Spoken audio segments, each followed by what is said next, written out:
ఇవన్నీ చూస్తుంటే నిజంగానే జగన్మోహన్ రెడ్డి గారికి, జిందాల్ గారికి చిత్తశుద్ధి ఉంది స్టీల్ ప్లాంట్ పట్ల.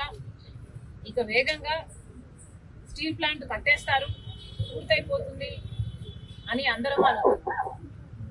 కానీ అసలు విషయం జిందాల్ గారు, జగన్ గారు ఇద్దరూ కలిసి కాదంబరి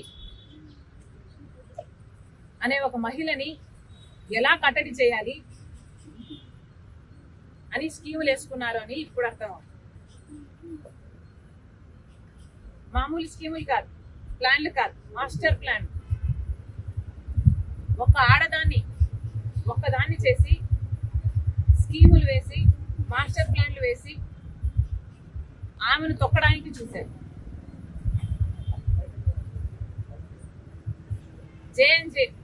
జే స్క్వేర్ గుర్రాలు పెట్టారు జగన్ గారు, జిందాల్ గుర్రాలు పెట్టి ఒక్క మహిళని అడ్డుకోవడానికి, ఎదుర్కోవడానికి అన్ని స్కీములు వేసి దాన్ని ఎలా ఆచరణలో పెట్టారో ప్రజలందరూ చూశారు. మీకున్న బుర్రలు, మీకున్న మెదడు, మీ స్కీమ్లు అన్ని కడప స్టీల్ ఫ్యాక్టరీ కోసం పెట్టునుంటే కనీసం కడప స్టీల్ ఫ్యాక్టరీ పూర్తయిపోయి కానీ మీకు చిత్తశుద్ధి లేదు కాబట్టి, కడప స్టీల్ ఫ్యాక్టరీ కట్టాలి అనే చిత్తశుద్ధి జగన్ గారికి కానీ, జిందాల్ గారికి కానీ లేదు కాబట్టి ఇంతవరకు ఒక తట్టెడు మట్టి కూడా తీసి అటు పెట్టింది లేదు. జిందాల్ గారు, సజ్జన్ జిందాల్ గారికి జగన్మోహన్ రెడ్డి గారికి ఉన్న సంబంధం గురించి ఆయనే గొప్పగా చెప్పుకున్నారు. అది నిజం కాబట్టే జగన్మోహన్ రెడ్డి గారు జిందాల్ గారికి ఒక కడప స్టీల్ ఫ్యాక్టరీలోని 3500 ఎకరాలు ఇవ్వడమే కాకుండా రాష్ట్రంలో వివిధ ప్రాంతాల్లో ఉన్న మైన్స్ అయితేనేమి, ప్రాజెక్ట్స్ అయితేనేమి ఇవన్నీ కూడా కట్టబెట్టడం జరిగింది. ఎందుకు అని అడుగుతున్నా. జిందాల్ గారు మన రాష్ట్రానికి ఏం చేశారు కాబట్టి జగన్మోహన్ రెడ్డి గారు ప్రభుత్వ ఆస్తులను కట్టబెట్టారో సమాధానం చెప్పాలి.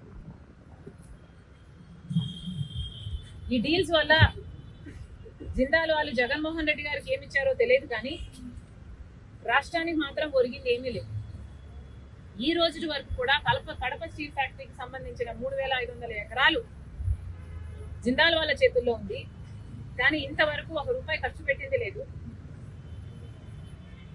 ఆ ప్రాజెక్టు ప్రారంభించింది లేదు.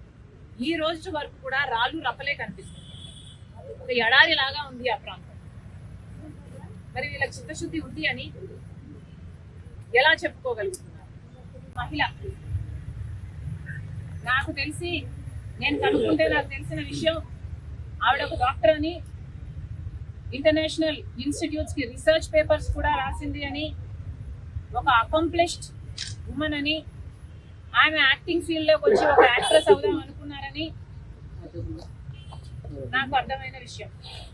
అలాంటి ఆవిడ నన్ను ఎక్స్ప్లాయిట్ చేశారు అని ఒక కేసు పెట్టబోతే అది పెద్ద మనిషి, సమాజంలో ఆర్థికంగా బాగా గట్టిగా స్ట్రాంగ్ గా ఉన్నవాడు కాబట్టి తొక్కాలని చూశాడు అని నాకు అర్థమైంది.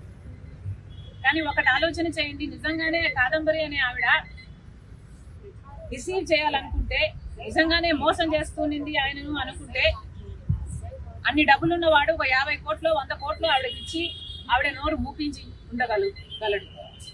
కానీ ఆవిడ ఏ ప్రెషర్కు లొంగకుండా నాకు న్యాయమే జరగాలి అని నిలబడిన దానికి ఎంత ఘోరంగా ఆవిడ్ని తొక్కాలని చూశారు. వాళ్ళ తల్లిని, తండ్రిని, వాళ్ళు కూడా చిన్నవాళ్ళు కాదు. తండ్రి ఏమో నేవీ ఆఫీసర్ అట, తల్లి ఏమో రిజర్వ్ బ్యాంక్ లో మంచి పొజిషన్ లో పనిచేసిన ఆవిడట. అలాంటి వాళ్ళని కూడా జైల్లో పెట్టి, ఈమెను కూడా జైల్లో పెట్టి ఎంత దారుణంగా వీళ్ళ పవర్ ను దుర్వినియోగం చేసి ఐఏఎస్ ఆఫీసర్లతో సైతం 15 మందో 20 మందో ప్లేన్ లో వెళ్ళి హుటాహుటిన ఆమెను తీసుకొచ్చి అరెస్ట్ చేయడం అన్నది ఇది అన్యాయమే కాదు, ఇది వికెట్, ఇది క్రూవల్. నన్నే గనక తనొచ్చి సాయం చేయమని కోరమంటే, కొట్లాడమంటే తప్పకుండా కొట్లాడతాం అన్న పర్సనల్ కెపాసిటీ. ఎందుకంటే తనకు అన్యాయం జరిగింది అని స్పష్టంగా అర్థమవుతుంది. కాబట్టి జగన్మోహన్ రెడ్డి గారు కూడా సమాధానం చెప్పాలి. మీరు అధికారంలో ఉన్నారు, ఐపీఎస్ ఆఫీసర్లు మీ చేతుల్లో ఉన్నారు. మరి అలాంటప్పుడు మీకు తెలియకుండానే మీ ఆఫీసర్లు సజ్జన్ జిందాల్కు సాయం చేయబోయారా? సజ్జన్ జిందాల్కు మీకు ఉన్న సాహిత్యం సంబంధం గురించి సజ్జన్ జిందాల్ గారే చెప్తున్నారు. మరి మీ ఫ్రెండ్ను కాపాడడానికి మీరు ఇంతగా దిగజారిపోతారు అని నేనైతే ఊహించలేదు. అసెంబ్లీలో నిలబడి జగన్మోహన్ రెడ్డి గారు చెప్పిన మాట, నాకు 2 కూతుర్లు ఉన్నారు, వాళ్ళకు అన్యాయం జరిగితే ఎలా ఉంటుందో నాకు తెలుసు అని చెప్పిన వాడు పక్కన ఇంకొక ఆడబిడ్డకు అన్యాయం జరుగుతుంటే, తన హక్కుల కోసం కొట్లాడుతుంటే తప్పుడు కేసు పెట్టించి ఒక ఫోర్జరీ కేసు కోసం ఆలోచన చేయండి. ఎవరైనా ఒక ఫోర్జరీ కేసు కోసం 15 మంది ఐపీఎస్ ఆఫీసర్లు అంతవరకు వెళ్ళి అరెస్ట్ చేసి తీసుకొస్తారా? దీని మీద ఎంక్వైరీ జరగాలి. జగన్మోహన్ రెడ్డి గారు కూడా సమాధానం చెప్పాలి.